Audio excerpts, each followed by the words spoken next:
Então, boa noite, amigos, boa noite, alunos. Esse vídeo é para responder uma questão do leitor Eleandro Moreira. Ele perguntou qual a relação do Nietzsche com os socialismos no século XIX. Olha, Leandro, estou traduzindo e lendo aqui um texto da professora norte-americana Bernice Rosenthal sobre a recepção do Nietzsche na Rússia, né? Século XIX e XX. E até as primeiras três décadas do século XX, até o tempo do stalinismo. Ela diz o seguinte: Nietzsche detesta o socialismo, associa com o socratismo, com o cristianismo, com a moral de rebanho, outras coisas que ele não gosta. Mas ele dá margem para você achar que ele gosta do anarquismo e que ele gosta do Estado super controlado, super poderoso. Então, na Rússia, no tempo do Tsar, ele foi lido como anarquista. No tempo do Stalin, ele foi lido como apologeta do Estado super poderoso, controlador. É o que ela fala nesse livro, de Nietzsche ao stalinismo. Bernice Rosenthal, professora norte-americana. Então, ele não conheceu o socialismo científico, ele não conheceu ou comentou os textos de Marx. Em primeiro, a gente pode destacar. Em segundo, Nietzsche não tem um programa político. Nietzsche é melhor como filósofo da cultura, psicólogo e crítico de arte e filósofo da arte do que filósofo político. E, fazendo a consideração, dialogando com as leituras recentes aí, do professor Lossurdo, Nietzsche fala, né, do espírito livre, sempre a liberdade como algo bom, um livro para espíritos livres, mas uma filosofia que não pensa o colonialismo e o imperialismo de uma forma que a gente tem que se emancipar deles, ela é frágil para a gente usar hoje em dia, ela é pouco emancipatória. Entendeu? Então, assim, o que eu posso te colocar, que eu considero que para o Nietzsche conhecer o Marx seria essencial, e para a gente contrapor essas filosofias, acho importante fazer a leitura marxista do Nietzsche, que aí ele encontra uma superação histórico concreta das questões que ele coloca. Essa é a posição da Bernice também. Ela fala que os intelectuais russos discutiram Nietzsche, até os anos 30 as questões foram resolvidas. Então, o que é uma questão que está no Marx e resolve um problema do Nietzsche? O Nietzsche tem aqui essa questão da moral. Então, ele trata o cristão como ressentido. Aquele pensamento seria o pensamento do fraco. Eu vou dar outra face, eu vou seguir esses preceitos, eu vou apanhar aqui para ganhar o céu. Eu vou ser torturado aqui para ganhar a bem-aventurança da vida eterna. Eu sofro aqui, mortifico o corpo. Então, o próprio símbolo do cristianismo é um cadáver. Então,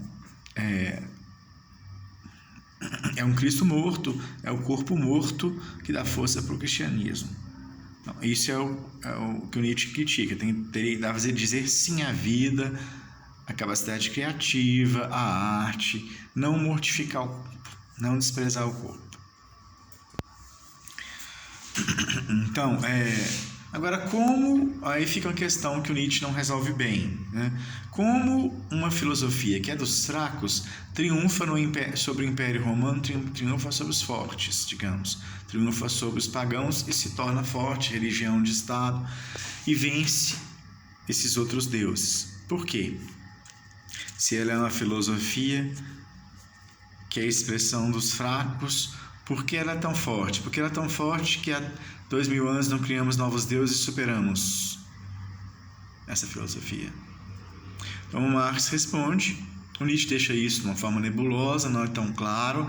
Marx responde: a moral dominante em todas as épocas é a moral das classes dominantes. As classes dominantes do Império Romano acharam por bem adotar o cristianismo como sua religião, até porque disseminar essa filosofia de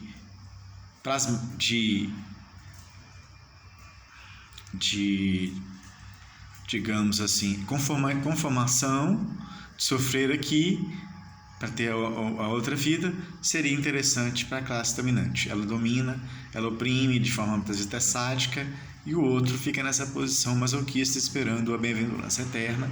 Então é uma coisa boa para você querer para o outro, mas não necessariamente praticar.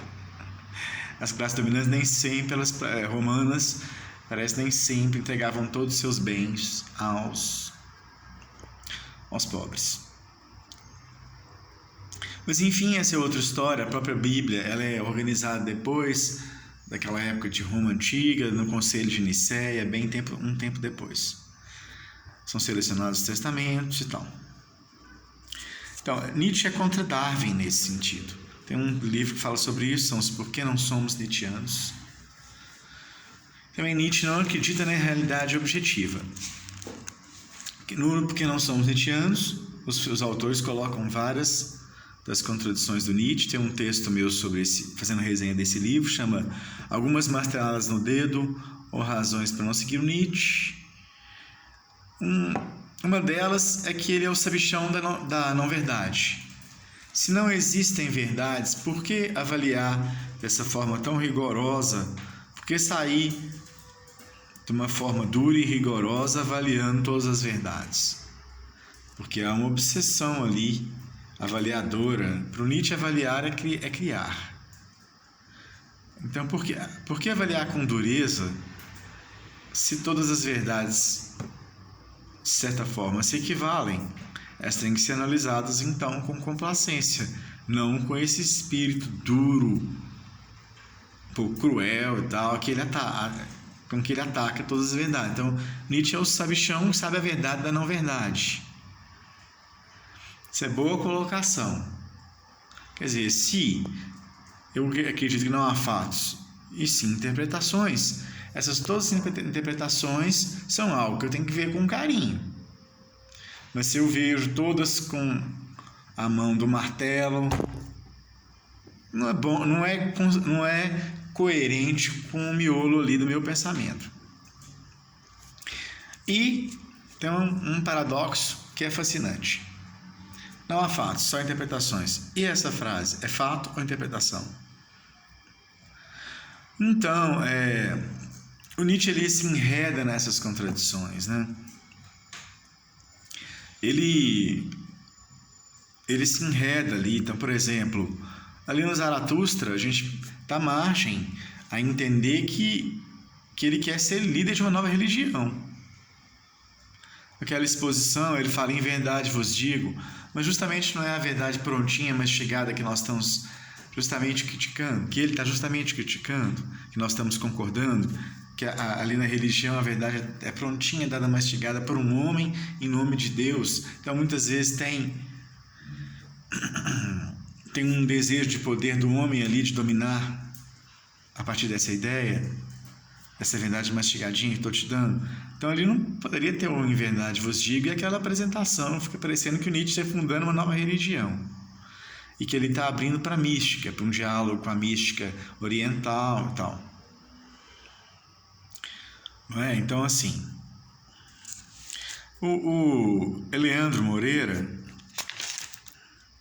Madureira, que colocou essa provocação para mim, também me disse que me parece que eu pareço para ele um coletivista. Então estaria um pouco oposto à filosofia do Nietzsche, que seria individualista. Olha, a Bernice Rosenthal discute no começo desse livro o seguinte: no Nascimento da Tragédia, Nietzsche recusa a individuação como a gente conhece. Então, para você se ligar ao mistério da vida, você tem que se ligar à natureza. A natureza é um coletivo. E não se esqueça de que Nietzsche é um monista, ele recusa esse dualismo, individualismo versus coletivismo. Ele recusa isso. Bem e mal, não é? Ele recusa esse tipo de dualismo, ele é monista. Então, porque ele deseja que o homem seja analisado como parte da natureza. Ele retorna muito o homem ao animal. A professora Scarlett Martin fala isso num vídeo no YouTube. E outra coisa, essa ideia de que o Nietzsche é individualista é interessante porque Nietzsche deseja o sucesso entre as massas, entre os coletivos.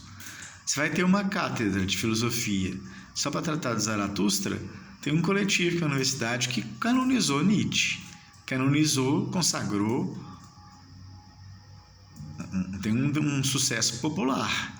Então, como desprezar as massas se você também deseja o sucesso, deseja ser lido, discutido entre as massas? Não seria interessante só as elites? Então, não porque nós somos nietzschianos, tem justamente essa questão, olha, como nós vamos combater Le Pen? Como nós vamos combater um político como Bolsonaro, políticos como Salvini, Viktor Orbán, Trump, com uma filosofia como a do Nietzsche? Ela é falha para a gente combater a reação. Eu acho que isso que surgiria ali no embate do Nietzsche com o socialismo no século XIX e do XX.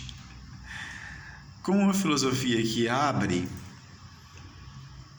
para o questionamento igual essa abre, nesse ponto aí, ela pode servir para a gente combater a reação, o racismo, o nazismo. Não é? Então, assim, ficam aí essas provocações. Tem mais algumas que eu gostaria de fazer, mas eu faço mais um outro vídeo, que esse já ficou longo. Então, boa noite, amigos.